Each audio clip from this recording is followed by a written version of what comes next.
मेरा नाम है अशोक मुराने। मेरे पिताजी का स्वर्गवास 14/4/2018 को हो गया था। मेरे पिताजी का एसबीआई बैंक जीपीओ शाखा इंदौर में बचत खाता था।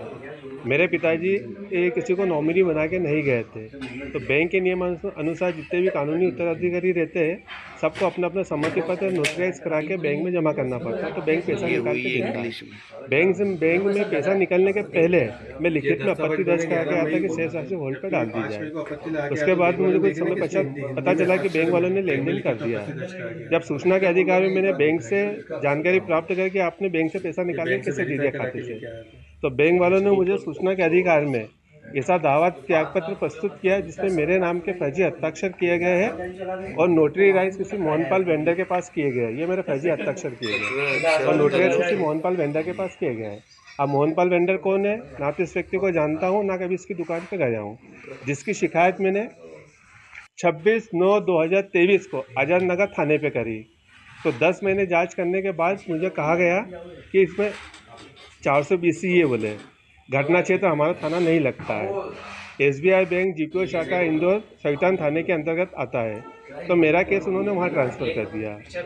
वहाँ सवितान थाने में 5 से 6 महीने जांच करने के बाद उन्होंने कहा कि 420 है, बाकी एफआईआर एमजी रोड थाने से होगी। वहाँ के थाना प्रभारी कहते हैं कि जो फर्जी दस्तावेज है बोले कोर्ट में बने हैं बोले। अगर वहाँ कोर्ट में दस्तावेज नहीं बनते, नोटराइज नहीं ये होते, वही तो यहाँ से इंग्लिश में। बैंक से पैसा नहीं निकलता। तो मैंने कहा कि ठीक है साहब, वहाँ मेरा ये कैसा दस्तावेज ट्रांसफ़र कर दो एमजी रोड थाने पे। एमजी रोड थाने पे 4 से 5 महीने जांच करने के बाद में वहाँ के थाना प्रभारी ने मुझे कहा कि 420 है, बाकी इसकी एफआईआर बोले सवितान थाने से ही होगी, क्योंकि घटना क्षेत्र बोले वही लगता हैगा। तो मैंने कहा ठीक है साहब, वापस पहुँचा दो। तो एसएसपी साहब के माध्यम से सवितान थाने वापस मेरा केस ट्रांसफ़र कर दिया गया।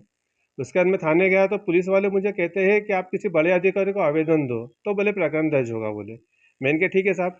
तो 14/9/2025 को मैंने श्रीमान कमिश्नर साहब को आवेदन दिया कि 2 थानों के बीच में परेशानी आ रही है एफआईआर लिखने में।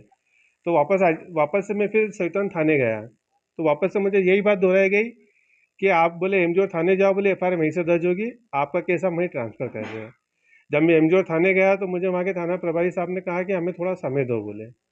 फिर 15 दिन वापस मैं गया थाने पर, तो मुझे संतुष्टिपूर्वक जवाब नहीं दिया गया। मुझे कहा गया कि आपकी फाइल हमने वापस सवितान थाने पहुंचा दी। मैंने पूछा कि सर आपने किस तारीख को पहुंचाई है, किसके माध्यम से पहुंचाई है, कौन से ऑफिस से पहुंचाई है, तो मुझे कोई संतुष्टिपूर्वक जवाब नहीं दिया गया। मुझे कहा गया कि पुलिस वाले आपको फ़ोन लगा लेंगे। मैंने कहा कि सर मेरा मोबाइल ख़राब है, तो बोले पुलिस वाले आपके घर आ जाएंगे। आज 3 साल हो गए, एफआईआर के नाम पे मुझे एक थाने से दूसरे थाने परेशान किया जा रहा है, जबकि मेरी शिकायत पे 3 थानों से जांच हो चुकी है।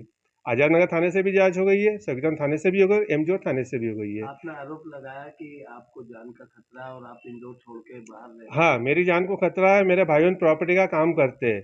ये लोग परिवार इस तरह से मेरे घर का पता पूछते हैं कि कहाँ रहता है बोले ये। इसके इन लोगों के डर के कारण मैंने सर इंदौर में रहना छोड़ दिया है।